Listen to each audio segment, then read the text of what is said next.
right, listeners. So, welcome, of course, to another edition of the Black Agenda podcast, this time live. And we have a special guest. And so, I'm your co host, Devin Dito, along with my co host, Adrian Guest. And we are happy and excited to start our Black History Month episode series with Dr. Larry Robinson from Florida A&M University in Tallahassee, Florida. And so, we have the privilege of speaking with a president from an HBCU, which is no small feat. And so we're excited to have him on the show. We're grateful that he gave us his time.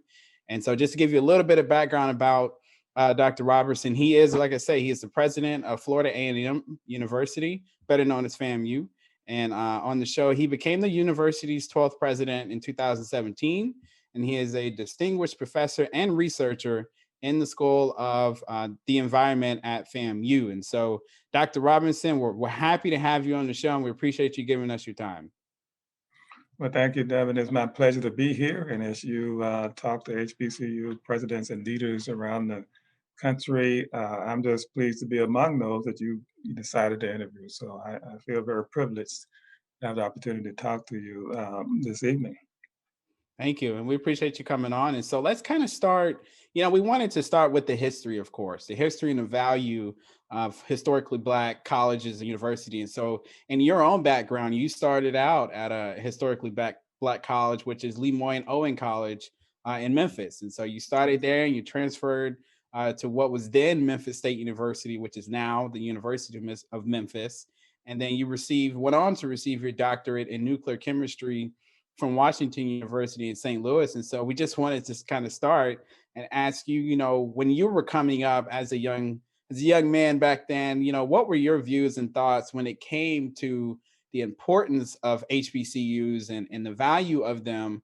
And did you, when you were coming out of high school, did you have people in your family who were saying you need to go to an HBCU? Kind of walk us through how you decided your path in, as far as your higher education. So let me start by just stating to everyone that I am first generation. My older brother and sister attended college as well.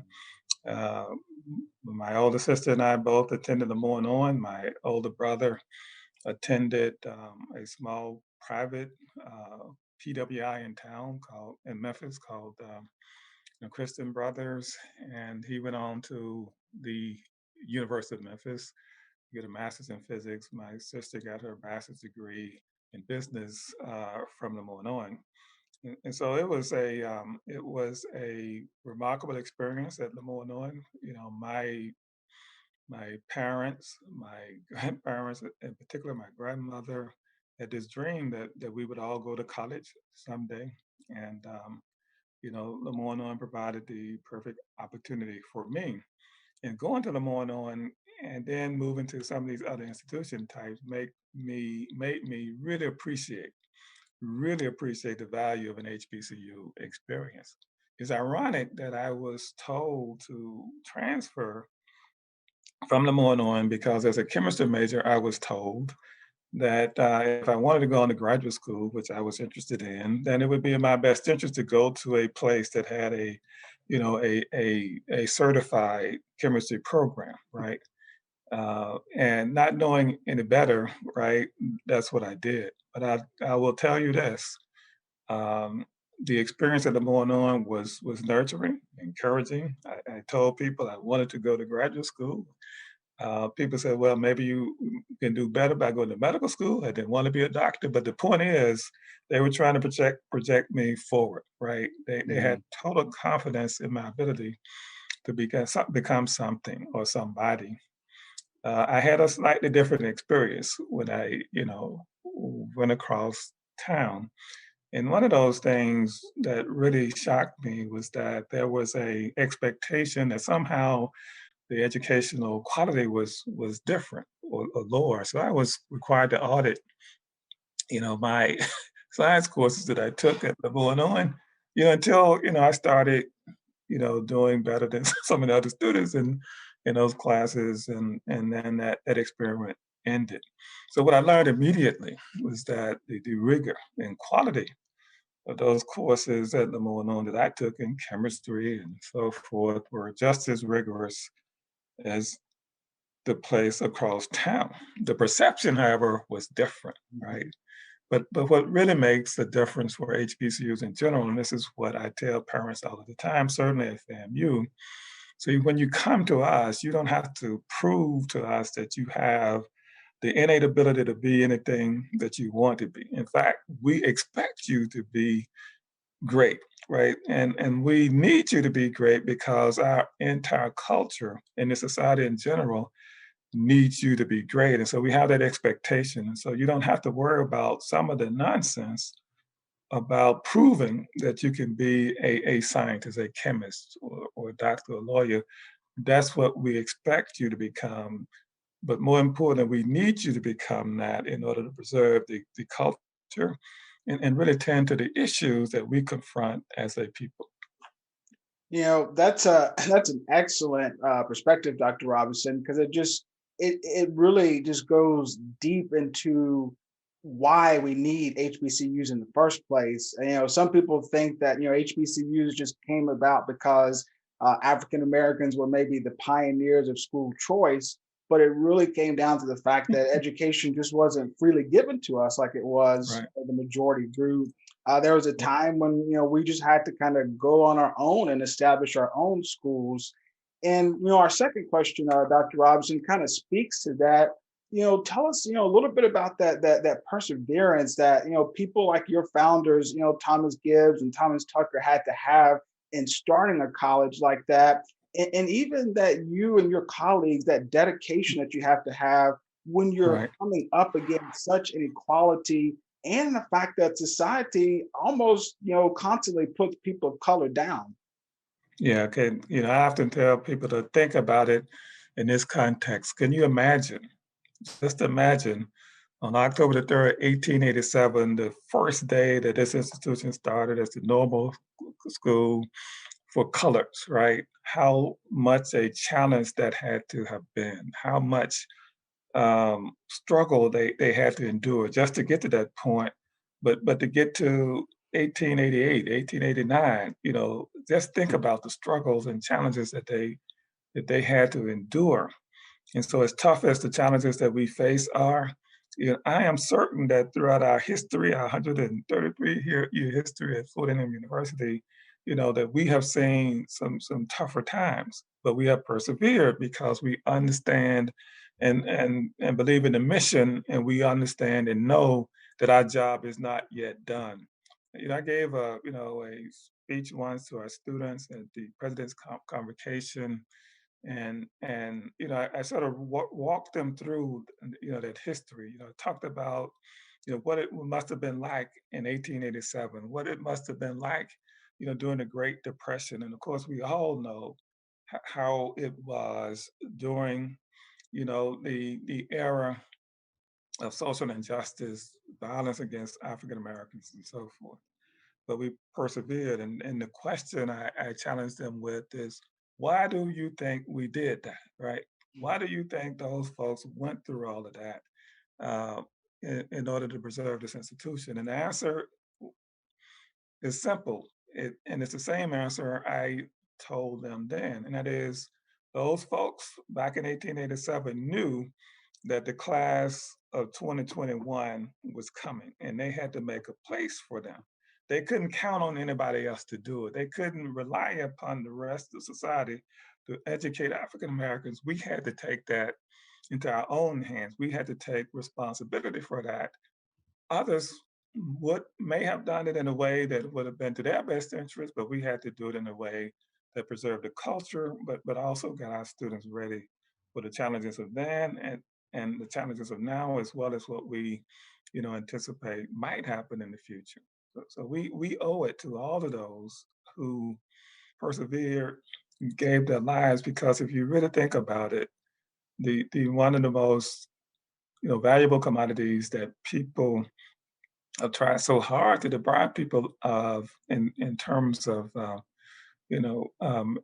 keeping people locked out of opportunities is through education, right? Mhm. And here it is, we stand at this great place in 2021 with all of these wonderful opportunities to educate young people and get them ready for the world. We ought to take that very, very seriously. and understand what it means, not just to us, but for those who are going to be questioning of what happened at FAMU, during the great pandemic of 2020 and 2021. And we have to be on the record of showing that we did the things that were necessary, to keep the place vibrant and alive for others to come. People we don't even know yet, but we know that they'll be coming. Right. And that no, go ahead, Adrian. No, go, no. I was just gonna jump in and say, wow, that was amazing, Dr. Roberts. Yeah, I really loved that. Just really, you know, thinking ahead. I'm one of the people that who I always say as a millennial, I'm more of a visionary. I kind of like to think more forward, and that's whenever you said that, that really stuck out to me because Devin and I we've talked in the past that that's an issue with a large a large group of our people is that we Mhm. can't think ahead and be that forward progressive. So when you said that, that was really really powerful as the driving force behind why people like back in the 1800s were able to keep going is because they knew that times are going to get better and they had to be better for the next generation. So that's really really awesome. Devin, before we go into our first break, I'll let you do some thoughts and then you can take us into the break. No, I think I echo everything you said. And so what we're going to touch on, it was interesting to hear your story about when you transferred from Lemoyne Owens to Memphis State and how they, went through your courses and tried to say that, maybe this wasn't rigorous enough. We're going to touch on that part of the perception that the education that you get at an HBCU is somehow less than or not up to standard or up to par. And so that's actually our next segment. So we're going to come back to that. So listeners, we're going to take a quick break. And when we come back, we'll get back into the perception of HBCUs and the education that you're getting there. And again, we're continuing our conversation with Dr. Larry Robinson, who is president of Florida A&M University, also known as FAMU. So stick with us. We'll be right back.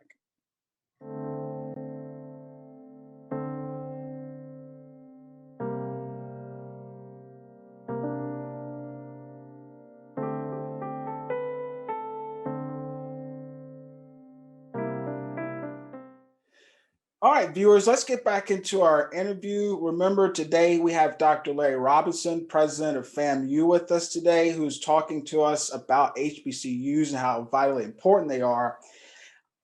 Dr. Robinson, you touched on in our first segment, transferring and the pressure you had because everyone kind of said that you need to go to a better school. And one of the things that I think about, because I had some pressure from friends and colleagues when I was thinking about going to grad school to look at, your Harvards and your Berkeleys and things like that. And even when you do those top, Google searches, of business schools you need to go to, or just schools in general, it seems like everybody points you to those more Ivy League schools. You don't get pointed to HBCUs. It takes people of color like us trying to almost, encourage, other blacks even to go to HBCUs because no one's ever pointing to our institutions. So, Dr. Robinson, when you talk to people about HBCUs, how do you get, especially black students who they've been kind of flooded with so much media about all these other schools, how do you get them to even consider, the value and the potential they can have conversely to like an Ivy League school? Yeah. So the first thing is going back to that transfer story. Just sort of a quick anecdote is that more doesn't mean better, and bigger doesn't mean better. And so one of the criteria for having the certification of chemistry programs by the American Chemical Society, for example, has to do with how many of these kinds of professors you have and how many of those kinds of professors you have and what number and so forth.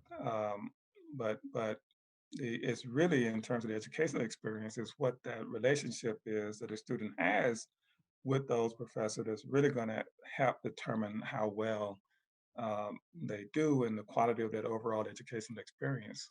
And what really unique about Florida A&M and institutions of this type is that we have people here teaching chemistry, right? Who believe in the students, right? And who want to see that student succeed. They're not here with the assumption that the kid in front of them or the young man or woman in front of them in that classroom can't be successful. And that's a huge difference, right? It's a huge difference. And everybody around them is interested in their success as well. You don't have to feel like an outlier, to be smart because so many folks are smart in the midst. And so that's the first thing on this quality point. But then there are other indicators that this whole story is mythical. First of all, with regards to let's just take the state of Florida, and you can pick any state that has a significant number of HBCUs.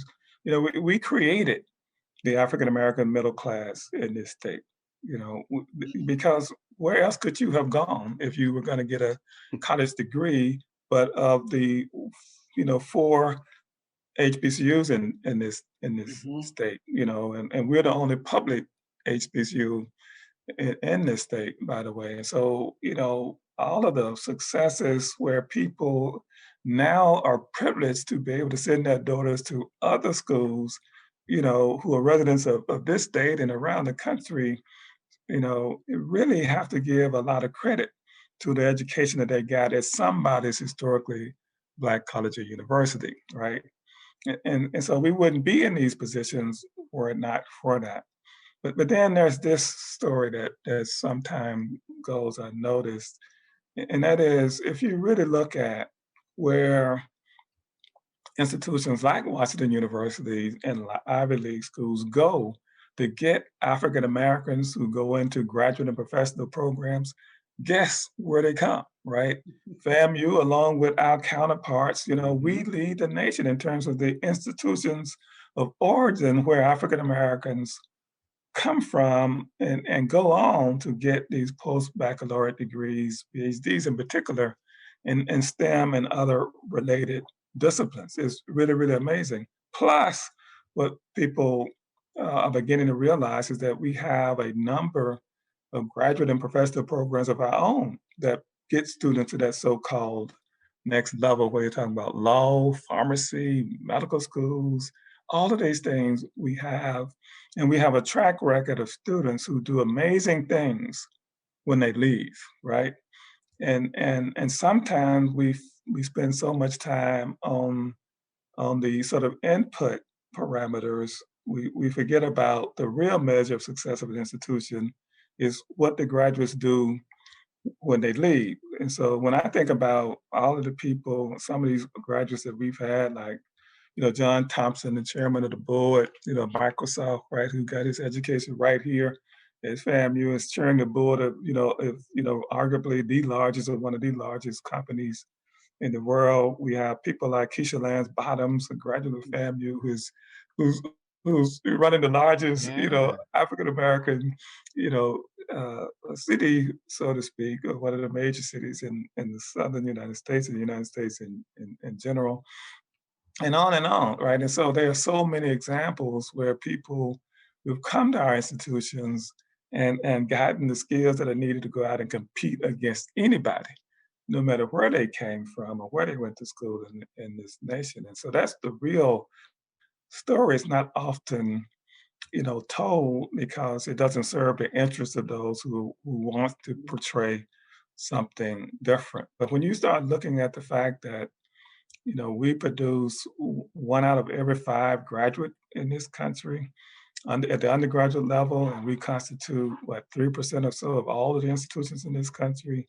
We produce 50% of the teachers, African American teachers in this country, 50% of the lawyers, 80% of the African American judges, and all of those people are out there doing phenomenal things. Mhm. It's silly to talk about, anything other than the high standards and the high quality educational experiences that students receive at these institutions. But it's beyond what they get in the classroom. By the way, Keisha Lance Bottoms, could have been just about anything she wanted to do. She left here with a degree in journalism. She went on and got a degree in law. She could have, rested on her laurels, went home, been a great corporate lawyer or whatever, but she decided to do something bigger. She wanted to have an impact on her community. And that's the other, element, characteristic that we, ingrain in our students here. We need you to do something other than just go to work, make a good living, and write off the rest of the world. The world needs you. They need every bit of you in order for the experience that you have had here to pay the dividends that we think it should. And so when you put all that together, I tell parents all of the time that, we if you look at the statistics at HBCUs in terms of success with African Americans and other graduates, and by the way, we don't stand on the steps here and tell anyone they can't come. We have been in the only co-ed educational institution in this public university system of Florida throughout its history of the original three institutions here. So I like to tell people we got it, we got it right from the start, and we continue, with that great tradition. Today our doors are open to everyone, but for a parent not to take a serious look at sending their sons or daughters to an HBCU in 2021, I think it's a serious mistake, and it borders on being irresponsible. But look, the interest in our institution and HBCUs is very, very, high. And some of that has been brought on by some of the people who have brought attention to the great work we do, like our vice president, Kamala Harris, who Hmm. attended, Howard University. But we have so many examples. But when you can link her academic path and successes to an HBCU, it helps the rest of the world, realize, Adrian, what you already know. Okay. Right. And so you kind of touched on it there, but despite what everybody's trying to say about, HBCUs when it comes to the education you're getting, even there at FAMU, you were touching on it, y'all, it's the number one public HBCU in America, number one HBCU for African American bachelor's degrees, number one HBCU for research, number two producer of African American professional doctoral degrees, and the number two best value college in Florida. I mean, obviously that would tell you that that's an amazing, amazing institution that you can have the ability to go to. And so, before we go on a break, if you could just kind of tell us, what what has FAMU done to achieve those types of marks where you are the Mhm. number one public HBCU in America, and just kind of tell us what you've done to get to that point, Yeah. and And then how so you're using that. so we have a plan, right? We developed a strategic plan that we implemented in 2017 with a 5-year, sort of horizon, 2017 to 2022. And in that plan, we clearly defined, right, our priorities. We developed 6 priorities.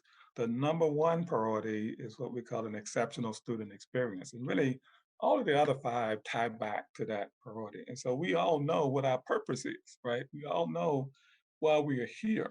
It's not about me necessarily, it's about what I can do to advance our institutional mission, primarily contributing to the success outcomes for our students. And so all of these other, metrics around graduation rates, retention rate, employment, and all of those things are moving in the right direction because we have made those a priority. Now, there are so many other parts to a student experience, but what you have to have is first, and the appropriate array of academic programs that students are interested in and that can get them to the places that they need to go. And we have that. But I think our real success has been, this keen focus on a strategic plan with priorities in it that are relevant to what an educational institution ought to be focusing on. And that's what we've done. Now, there's one accolade though that you didn't mention that I'm really, Yeah. really proud of because I think it tells the story um, better than others, and that is, we were ranked 20th in the nation of all institutions of higher education in terms of social mobility, right? And that's a Mm. measure of, the sort of socioeconomic status of the student coming in, Pell recipients, Mhm. and the graduation rate associated with those first-time in college students. And so that's what really tells the story. We have, not lost our focus on making sure that, we do create additional opportunities for students, expanding, the impact and still tending to those communities that are underserved and underrepresented, but also providing them the same opportunity that anyone else has to share the rigorous educational experiences and the rich cultural experiences at the university, but focusing also on the bottom line, getting them out of here in a time frame that allows them to leave, with less debt and so on and so forth, right? So it's been through a strategic focus that we've achieved, these rankings and so forth. But it's really the story behind the rankings, right? That really tell the the real impact of what we're doing at Florida A&M University. Exactly, exactly. We like that. And that'll be a great way to wrap up our second segment. Viewers, when we come back, our third segment, we're going to talk a little bit about funding and diversity of HBCUs. So stick with us. We'll be right back.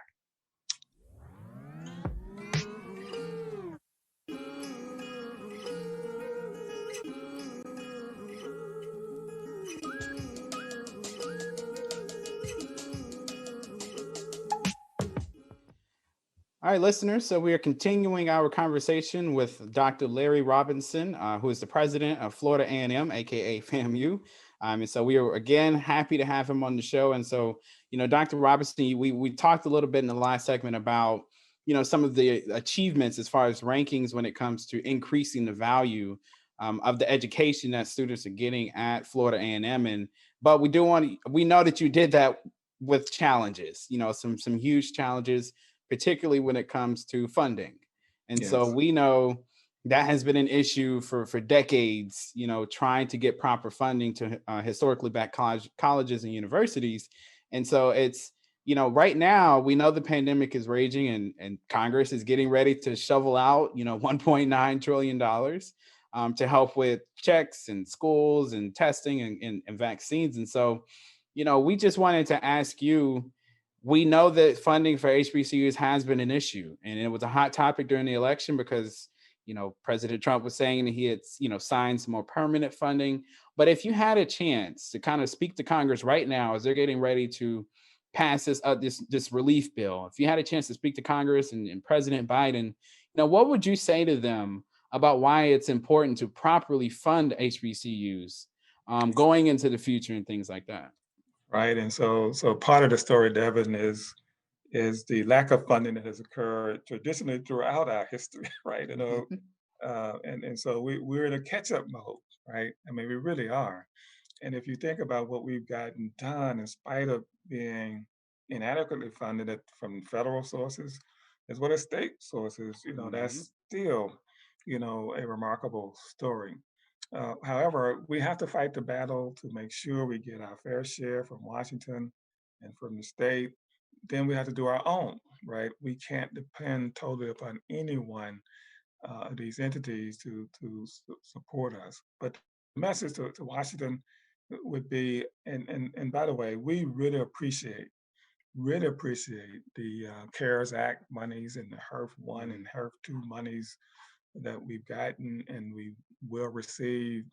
But those monies have been about what it needed to get through, the financial challenges of the pandemic itself. It's not like, there's going to be a truckload of money left because when you think about, the investments we've had to make in modifying classrooms, to get them up to speed for this new, mostly virtual mode that we're operating in, the cost for personal protective equipment, right? The purchasing of laptops for students and faculty that we had to invest, millions of dollars in, uh, and then just the day-to-day expenses associated with disinfecting and cleaning buildings and so forth. It's just about break even, okay? Mm. And so what I want the message to be to the incoming administration, now let's look at some sustainable long-term investments in HBCUs so we can address, issues around infrastructure, engaging us more in federal research opportunities, and let's do everything that we can to expand funds to support students and families in need. Because here's what's happening, Devin, it's going to be with us for a while. We're beginning to see already families being impacted economically by COVID-19. Mm. It's bad enough we've lost over 400,000 people's lives due to this pandemic, and countless others who have been sick. You know, um, but we're now beginning to experience that wave of people who have lost their jobs or lost part of their livelihood, including our students, right? And so we might have, and it's a wonderful thing that we have a vaccine that's on the way. And by the way, I've had my first shot as one of those in the 65 Ah, plus age. I get my second shot in just a few days.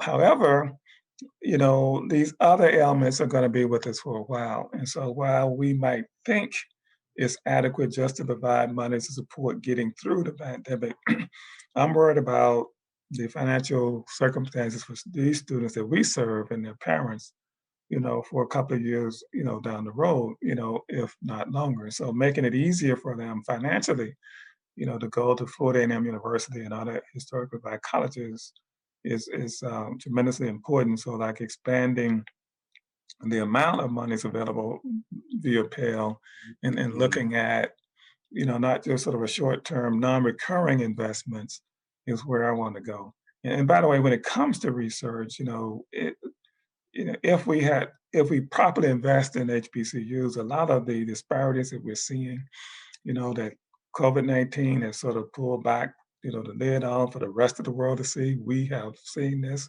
and been screaming about it, allow us to mhm.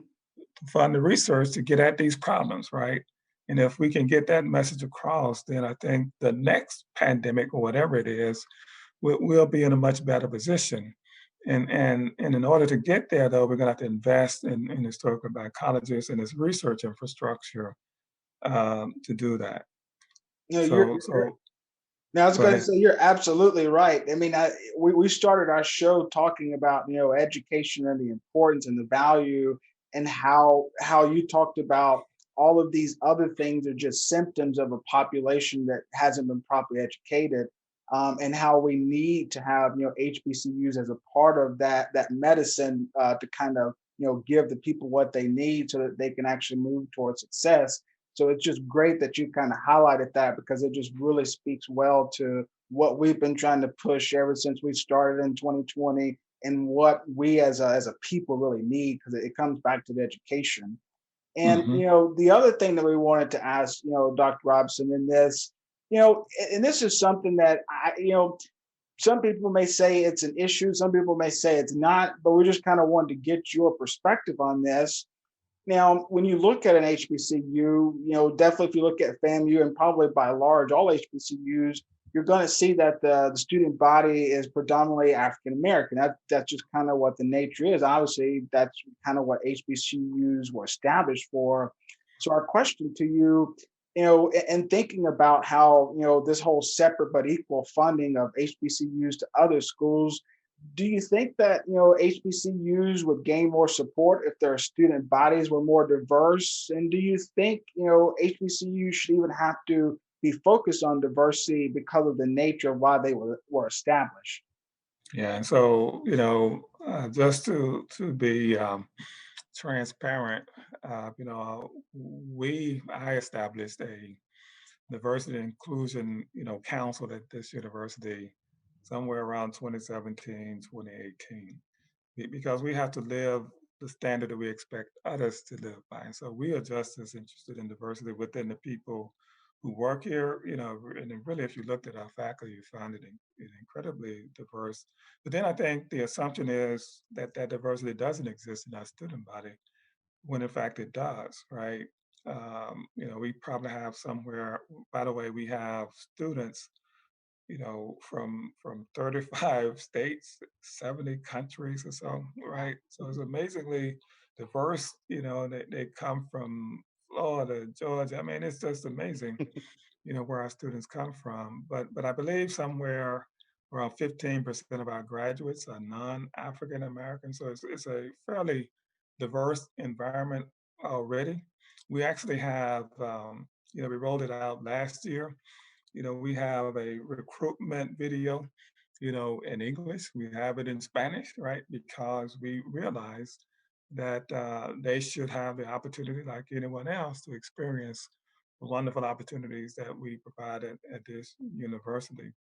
And so the reason that that's important, though, is because it sends a message to the rest of the world that this institution is committed to the same values we would like to see the rest of the world, right? From the corporate sector to other educational institutions commit to. But we do believe, though, like many other institutions, we have a special uh, expertise in educating African Americans, right? We understand that demographic extremely well, but we also understand that every student who steps on this campus is a member of the Rattler family, not just one day, but forever. And we claim all of them, no matter what they look like, what their religious orientation is, sexual orientation. We invite everybody to be a member of the Florida A&M University Rattler family. And that's something that we're serious about. And that's a message that I think will resonate with anybody, Black, white, Asian, like, Hispanic. They're going to understand that message and welcome that. And so we just wanted to ask, because we know the conversation is out there, of people noticing that some HBCUs are becoming more diverse. It's not just African Americans on campus. And so we just want to make sure we hit that point. And so we're almost done. We got one final question for you. It's just a final message, get your thoughts on a really broad question. And so we're going to take one last little break here, and then we'll come right back. All right.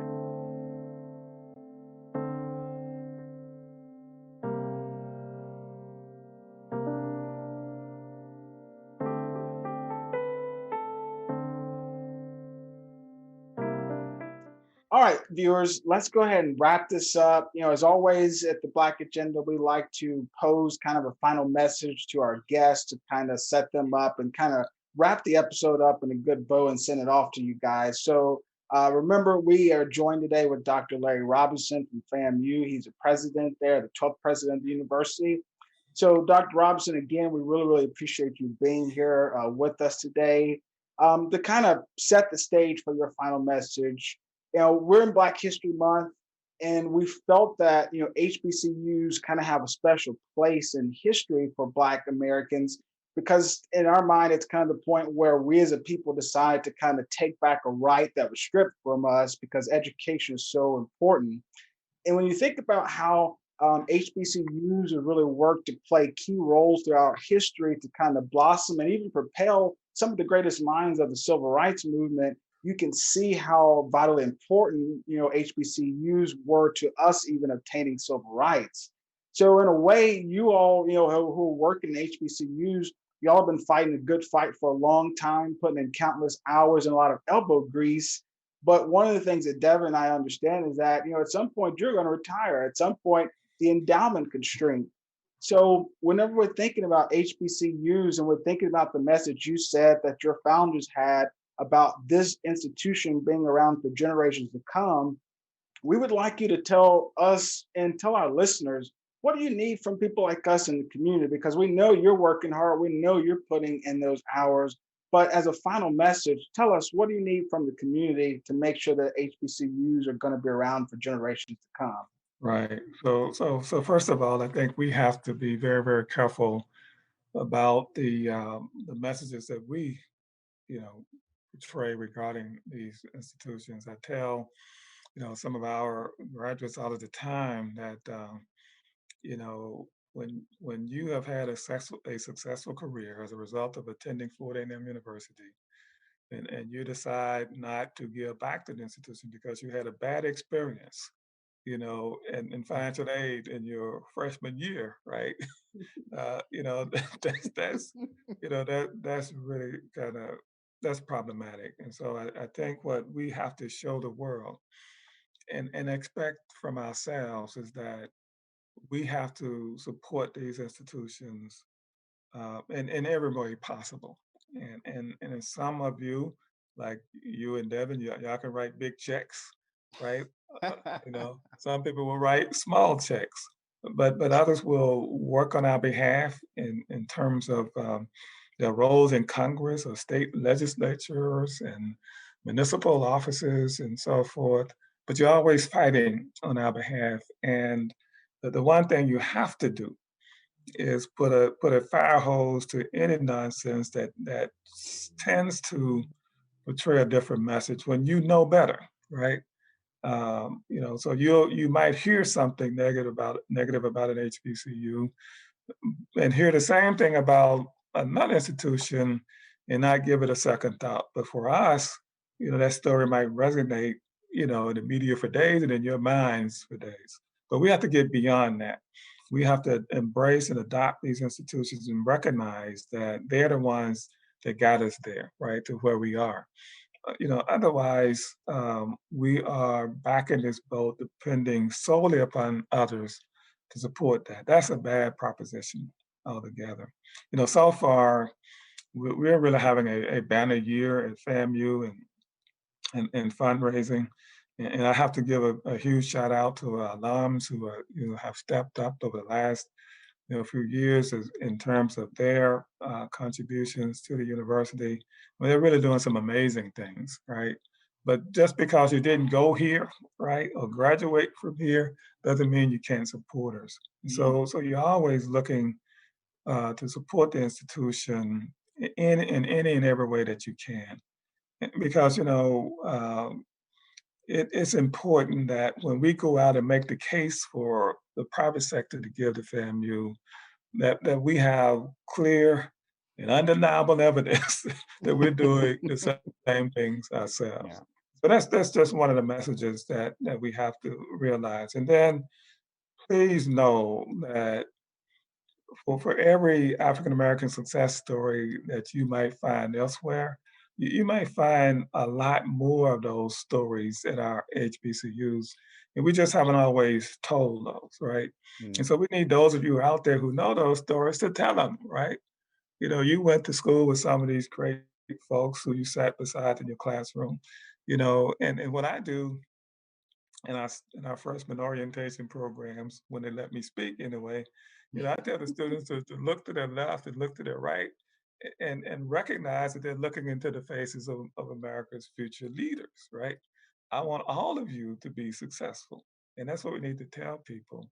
We're working on, maintaining, and fulfilling this American dream. And I think our commitment to it might be greater than others for some of the things that we've seen lately playing out in our nation's capital.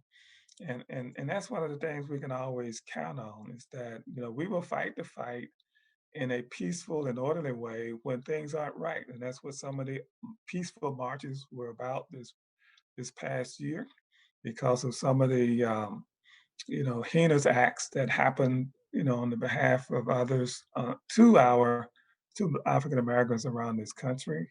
I was amazed. Our students have a rich history of peaceful protest. Our football team, they had a peaceful march. This summer. I mean, it's just amazing. But this is the value of these institutions. Uh, think where we would be as a nation without them, right? Think where we would be as a people, without them. If you trust that all of the things that you value with regard to your culture, your health, physical and mental health, will be taken care of by someone else, then I really think you need to sit down and really, you know, revisit that notion. And HBCUs have done so much, in educating our folks and working on those issues in terms of research that are relevant to our communities as well. And I'm not willing to entrust that to anyone else entirely. I will partner with anyone where we have a mutual interest, but we need to be at the table at all times when it comes to what's in the best interest of the people we love so much at this institution. We thank you. Yeah, that's the powerful message, and that's something anybody can take with them as we move forward after this pandemic. Trying to get back to normal, whatever that is. But yes, Dr. Larry Robertson, we thank you for giving you your time. We are right at 45 minutes, so we try to keep it on schedule here. But again, we thank you for giving your time and giving us some insight to what you all are doing down there in Tallahassee. I've never been there, but this has been a way for me to kind of peer into through your eyes what's going on at FAMU. And so we just appreciate you giving us your time and your insight. And so I'm sure, Adrian, you got some thoughts. Yeah, my only last thought after Dr. Robinson's message was that we might need to consider adopting HBCU. That might need to be a thing. Even if you didn't go there, you can always be Yeah, of that pool of money that can kind of get the mission. So that may be a thing to highlight, later on down the road for us, Devin. Adopt. absolutely. Yeah, that's a great idea. Let's do it. All right. Hey, listeners, rather viewers, you've heard it here. We've got Dr. Robinson. He said, "Let's do it." So we'll all do it together. We'll reach That's back out. Larry. We'll see how we can get that started, because I think that would be a great concept. And I think that what you said about how it all takes a community, it takes a village to get this thing going. That's what that's all about. So we appreciate that. Well, thank you for what you guys are doing, bringing attention to these wonderful institutions around this nation. I really appreciate that. Thank Thank you. you. We thank you. All right. Well, we'll go ahead and end this episode, viewers. We appreciate you for attending and being with us today to talk to Dr. Larry Robinson from FAMU. Make sure you be on the lookout. We're going to have more HBCUs on. We're going to be doing a series, but we wanted to make sure to have one special one in the month of Black History Month, again, because they just hold a special place in our history. So until then, be on the lookout for our later content, and we'll catch you next time.